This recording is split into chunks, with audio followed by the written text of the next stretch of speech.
My name's Greg Knapp. This is the Greg Knapp Experience, your 20-minute thrill ride for your commute or your workout. The Biden administration is trying to force a private religious college to allow biological men into women's dorms and locker rooms. Oh man, you got to hear this one. More proof that the Biden administration wants high gas prices. The Rittenhouse case shows the misinformation in the mainstream media on gun laws. Are booster shots every 6 months going to be added to the mandate? And, well, some countries are refusing to take back their citizens who came into America illegally. That's nice. It's all coming up on the Greg Knapp Experience, and it's starting right now. Let's go. All right, so let's start with what's going on with the Biden policy on colleges. What policy? What are you talking about? Okay, this is from the College of the Ozarks president, Jerry Davis. And I have been to the College of the Ozarks. I had the honor of speaking there to their students one time about how to find and pursue their passion and purpose. And they were great, great students. I mean, great young people. The way the College of the Ozarks work is their whole purpose, as the president says, provide a top-notch Christian education for students who cannot afford to attend college elsewhere. Now, you work your way through this college. It's like a little city and everybody has a job and you don't have any debt when you leave. It's amazing. It's awesome. Leave it alone, federal government. It says our religious beliefs define who we are. Our students know these beliefs. Most share them. All commit to respect them when they join our community. We don't enforce our principles with the edge of a sword, but like most colleges, we establish clearly defined expectations for students, faculty, and employees. And one of their expectations is that if you are a biological man, you will live in the men's dorms, you will go to the men's bathrooms, you will go to the men's locker rooms.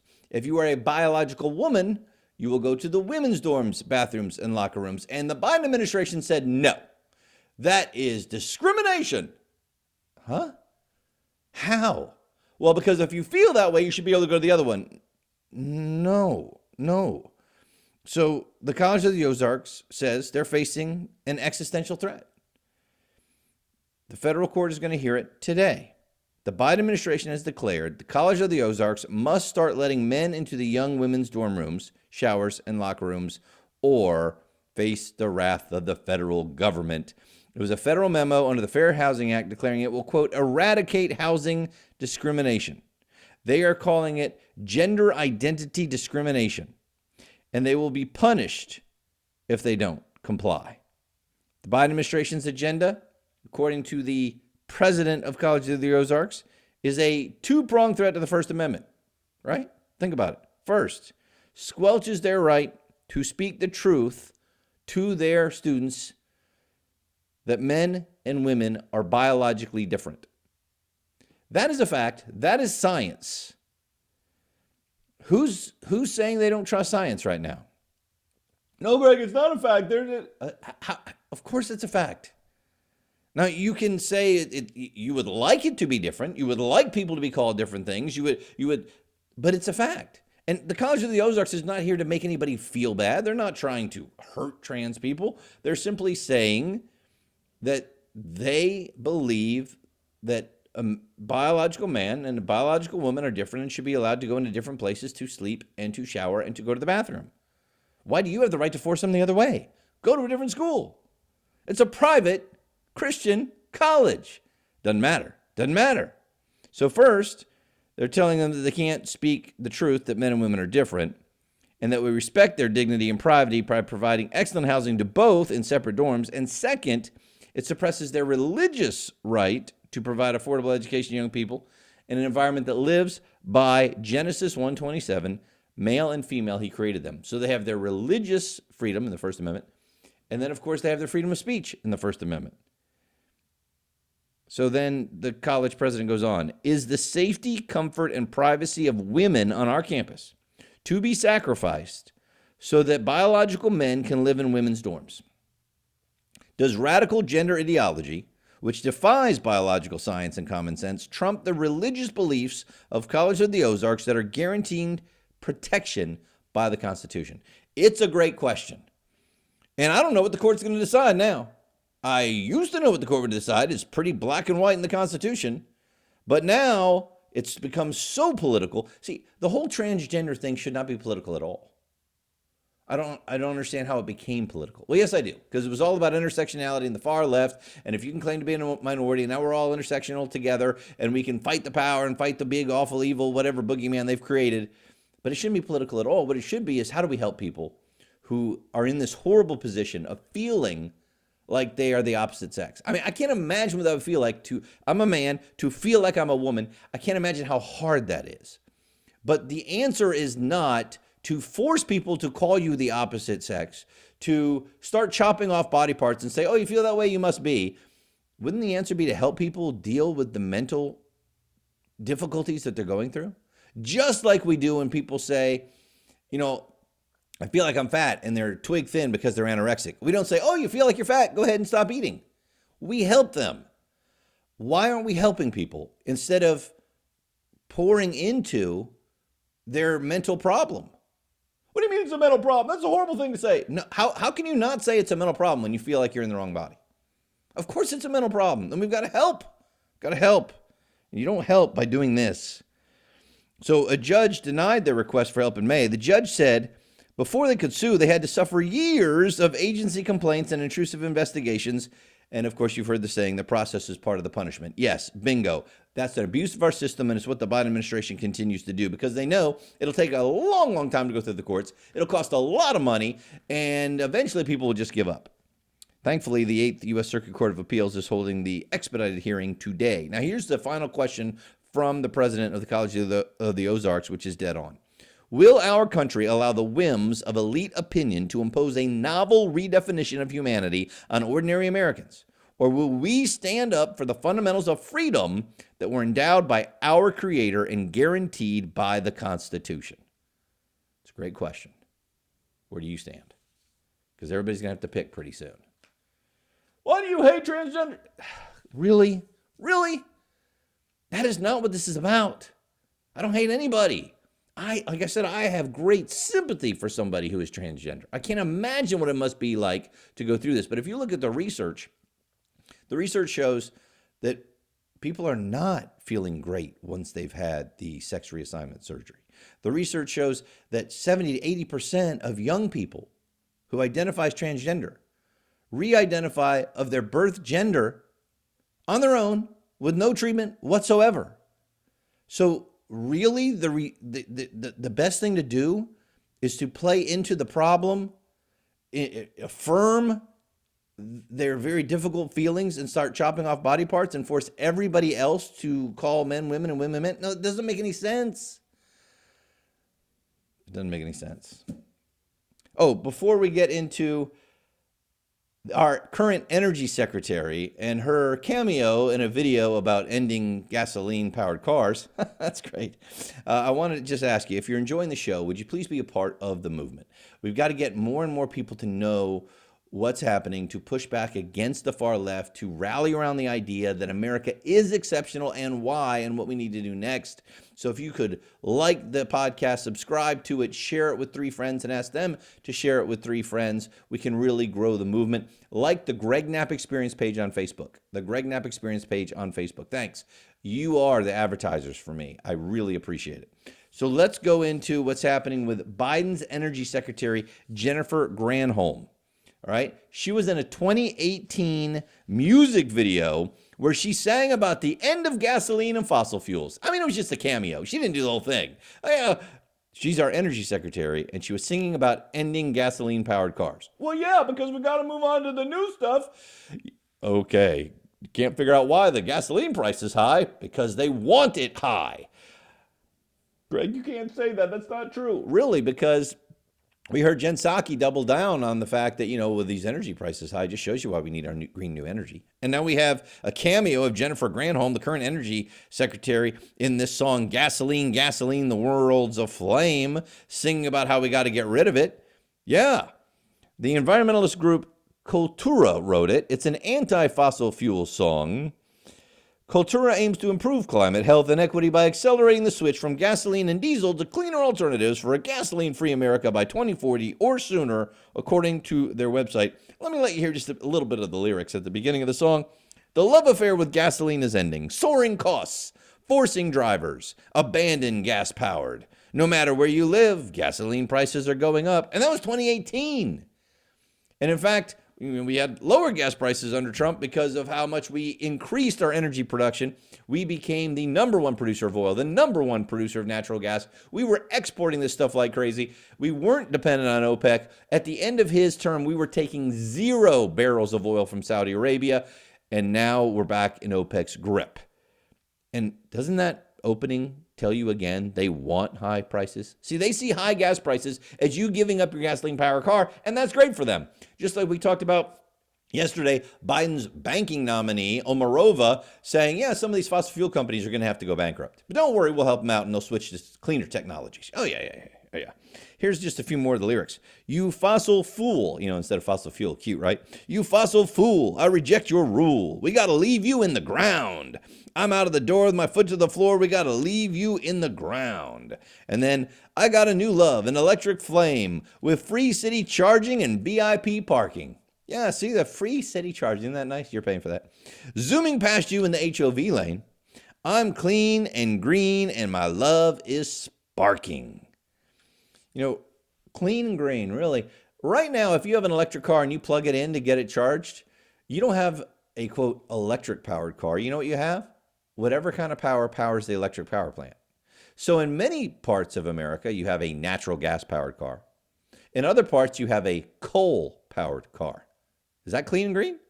In some parts, you have an oil powered car because we still need this stuff in order to get electricity because the renewables are not up to the job. That's our energy secretary in that song. 2018, though, Greg. That was a long time ago. I'm sure she doesn't feel that way anymore. Look how much she's working to bring down the cost of gasoline. She laughs about it.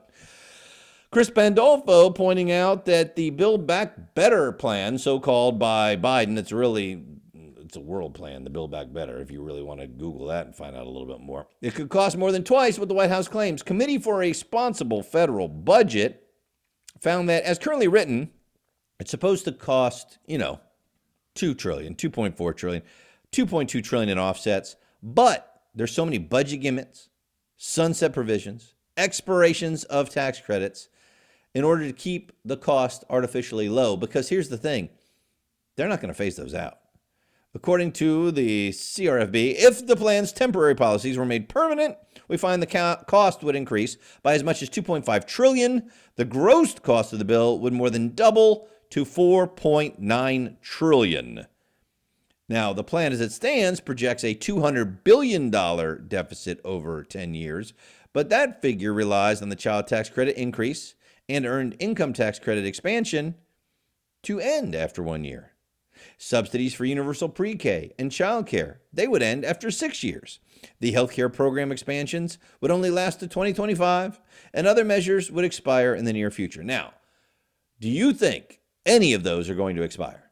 Because the only way they will expire is if we allow them to. And as they start to expire, there was I can't believe that we're going to throw these people out in the cold. Grandma will be eating dog food. It'll be all cats and dogs living together, total chaos, and they will just keep them going. If each piece of that plan is made permanent without additional offsets, it will add nearly $3 trillion to the deficit by 2031, just 10 short years from now. 9. Okay, yeah, I'm having trouble with the math. And how about this? Did you see this? This slipped by back in August. There were a couple articles on it. I don't know if you saw it. This infrastructure bill that has passed, buried in the 2,700-page bill, is a little piece where the U.S. Secretary of Transportation is going to issue regulations for new motor vehicles as early as 2026, that's 4 years from now, to require every car, new, to come equipped with advanced drunk and impaired driving prevention technology. Well, that sounds great, Greg. Who could be against that? Me. And I'll tell you why. It sounds like you have to be guilty until proven innocent to drive your car. And it's going to add a lot to the cost of your car. I have no idea how much because they haven't figured it out yet. It's unproven technology, and I'm sure that will never break. Well, what technology are we talking about? Oh, basically passive technology to make sure that you're not drunk when you get in your car, and it won't start if you are. 0.08 blood alcohol level. Yeah. The new prevention technology would have to passively detect whether a driver is impaired and passively measure his blood alcohol to see if it's above the 0.08% limit set by federal regulations. If it determines that the driver is over the limit, it will have to be able to stop someone from driving his vehicle. What does that mean? It won't start? It won't turn?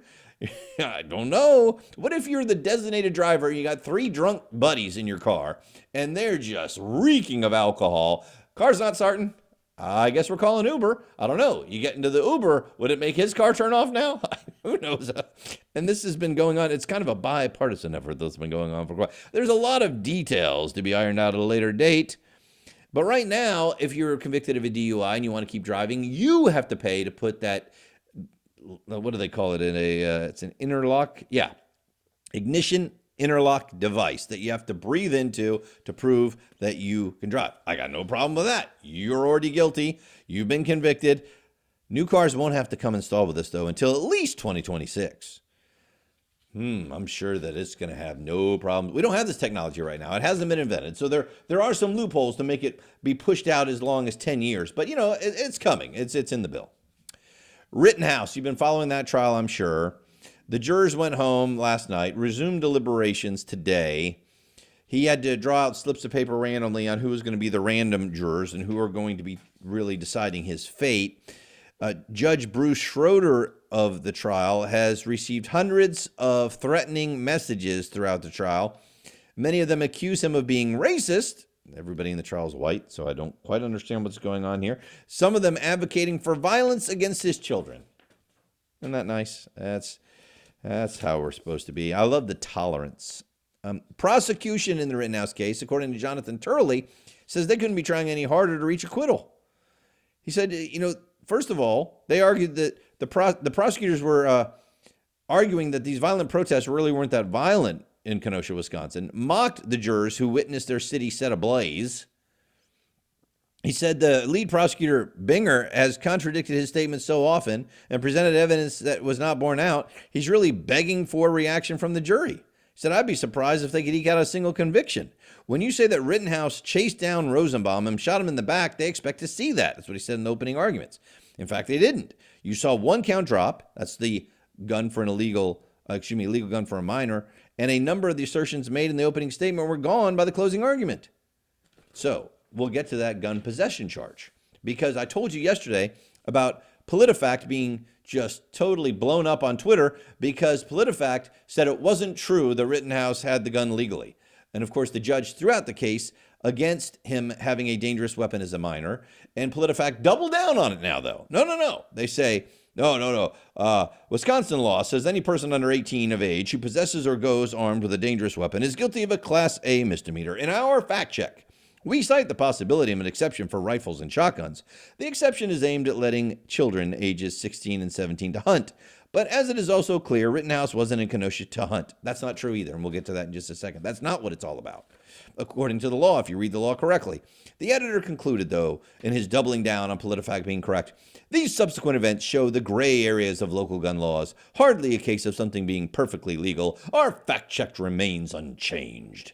So the judge dismissed the charge, which means it was legal, and they're not going to, it wasn't perfectly legal. There's some gray area. So it's imperfectly legal? I mean, it's either legal or it isn't.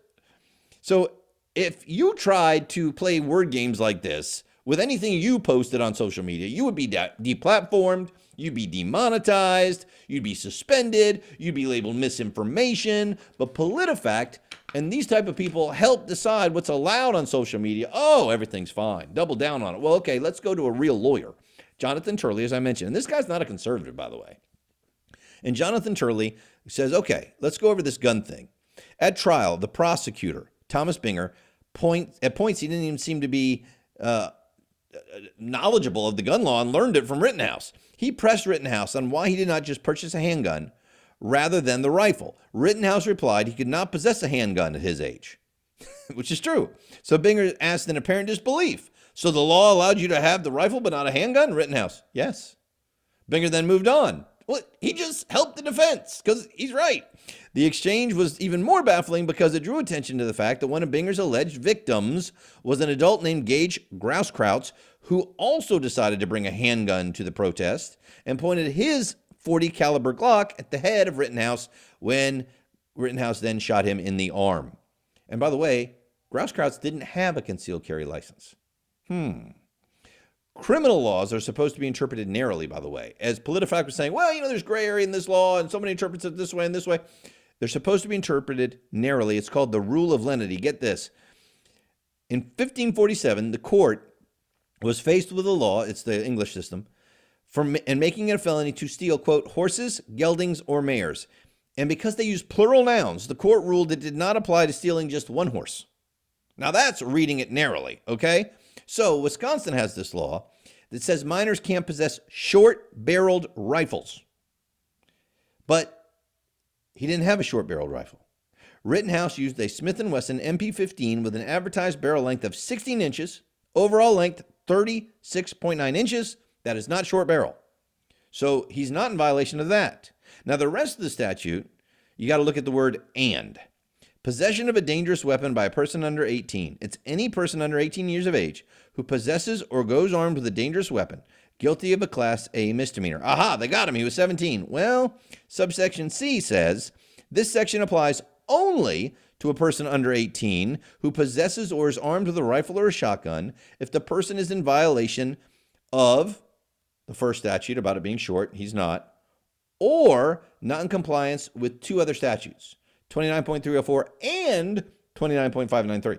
So it has to be in violation of both, okay? Now, the defense said, yeah, he's in violation in the first one. His weapon wasn't certified. However, he's not in violation of the second one. See, the second one makes it illegal for persons under 16 to use firearms. Rittenhouse was 17 at the time of the prosecution. And it's not about hunting. It doesn't matter about hunting. There's a tiny part that mentions hunting. Here it is. Restrictions on hunting and use of firearms by persons under 16 years of age. So you don't have to prove that you're hunting with the gun in order for you to have it legally. PolitiFact is wrong.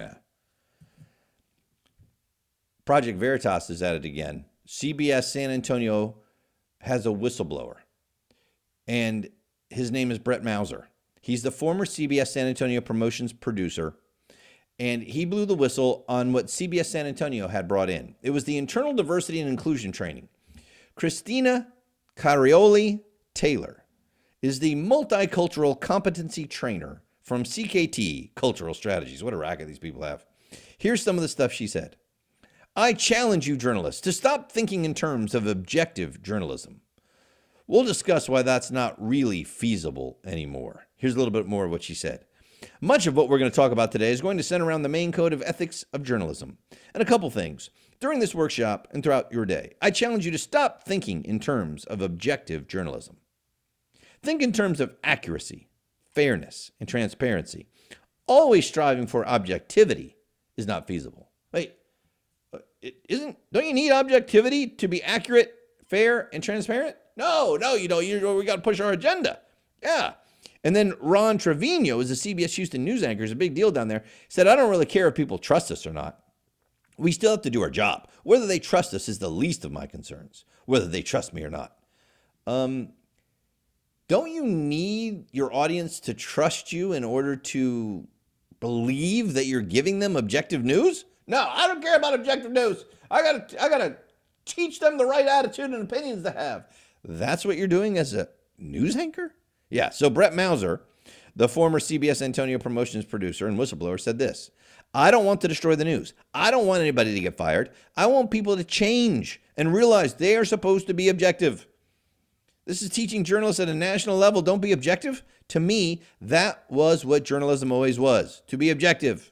If it's not objective, it's not journalism, it's propaganda. I would tell people, my friends, family, you can't trust the news. You're being manipulated. And they'd say, how do you know? I work in the news.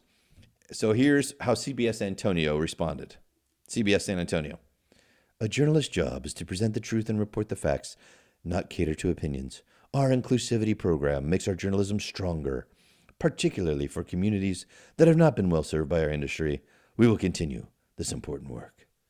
It'd be nice if you continue the important work of objectively reporting the freaking news. No, can't do that. Caitlin Owens from Axios points out that the Biden administration is expected to begin the process of expanding booster authorization to all adults as early as this week.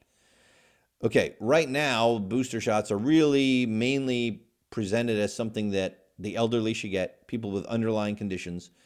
And here we go with saying everybody should get the booster because we know over the course of 6 months, the vaccination wanes in its efficiency at protecting you from COVID.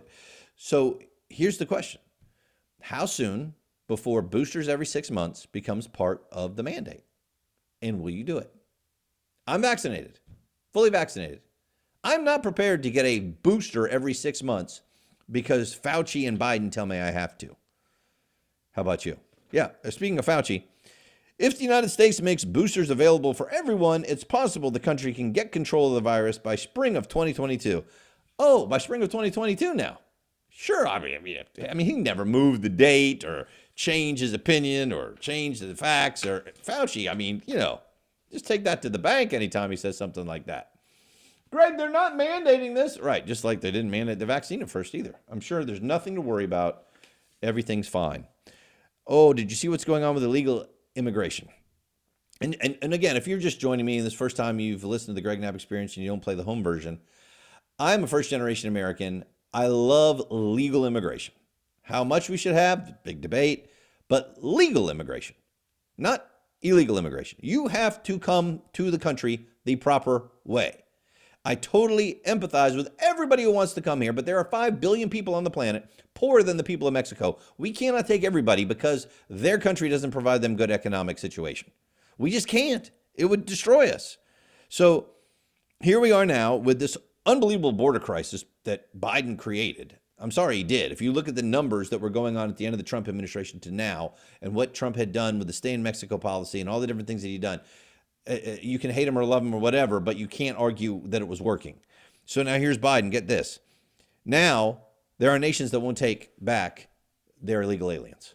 Well, I mean, our illegal aliens. It's their citizens, right? They came from their country. What do you mean you won't take back your own people? Nope, we won't take them back. But they're your people. Doesn't matter. And this has been going on for a while. But now there are more Venezuelans in border custody than any other nationality.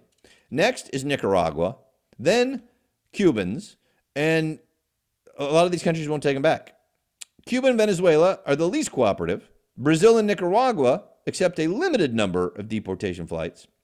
Mexico refusing their own citizens and from these other Central American places because they came through Mexico because of the pandemic-related policy Title 42.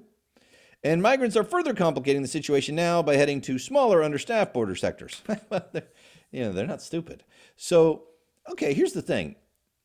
First of all, enforce the border, which they're not doing. But secondly, when you're going to send people back, if the country refuses to accept them back, then it's time to say to the country, you will get no foreign aid from us. We will do no trade with you until you take these people back. It will change like that because they need our money. It's not that difficult. Meanwhile, Mayorkas, head of Department of Homeland Security, was asked by committee ranking member Senator Chuck Grassley, Republican Iowa, about his September 30 memo, where Mayorkas said the fact that an individual is a removable non-citizen should not alone be the basis of an enforcement action against them. So Grassley said, does this apply to the people who have already been given their final removal order against them? In other words, these people have been brought before court. They have been ruled to be in violation. They've been ruled that they shall now be deported. And we've got 1.2 million of them. Are you saying that we're not going to deport them unless they're, quote, dangerous? And Mayorkas said, well, we can't remove 1.2 million individuals. Sure we can. I mean, sure, I'm not saying tomorrow, but of course you can. They've been through. No, it's impractical. I would not necessarily accept the fact that all of them have received due process. Wait, you don't get to decide whether they received due process. They went through the court system. All these people. I mean, I'm losing it today. I got to calm down. I'm going to have to do my deep breathing exercises after this. See if Ann can get me into some kind of a yoga class. Hot yoga. Go yoga. I don't care what kind of yoga. I need some deep breathing, man. I can't believe this stuff is happening. And so Jessica Chasmar is reminding us about what's going on with the National School Board Association's letter. Remember that one that was likening parents who spoke up at the school board meetings to domestic terrorists? Well, they apologized for that. But the Department of Justice and FBI hasn't apologized for it. So now we get this from a whistleblower. And it came out October 20 internal email from the FBI's Criminal and Counterterrorism Divisions. The FBI has created a threat tag to aid in tracking alleged threats against school board officials, teachers, and staff. And that's part of its implementation of the memo that the Attorney General Merrick Garland gave them last month. They're using the counterterrorism divisions to tag people who speak up at the school board meetings. No, only if they threaten them. Okay, I want to hear what they mean by threaten. Because you have a First Amendment right to get mad at your school board. They instructed agents to apply the threat tag edu officials to all investigations and assessments of threats directed specifically at education officials. Now, what's the reason? Let's say there was a threat issued. How in the world does it become a federal issue? That is a local issue for the local police to take care of. The email directs FBI agents to consider whether the criminal activity is in violation of federal law and the potential motivation behind it. Well, Jim Jordan is upset about this, Ohio Republican, saying Merrick Garland testified that the FBI wasn't targeting parents. We now know the FBI is tagging parents they consider threatening.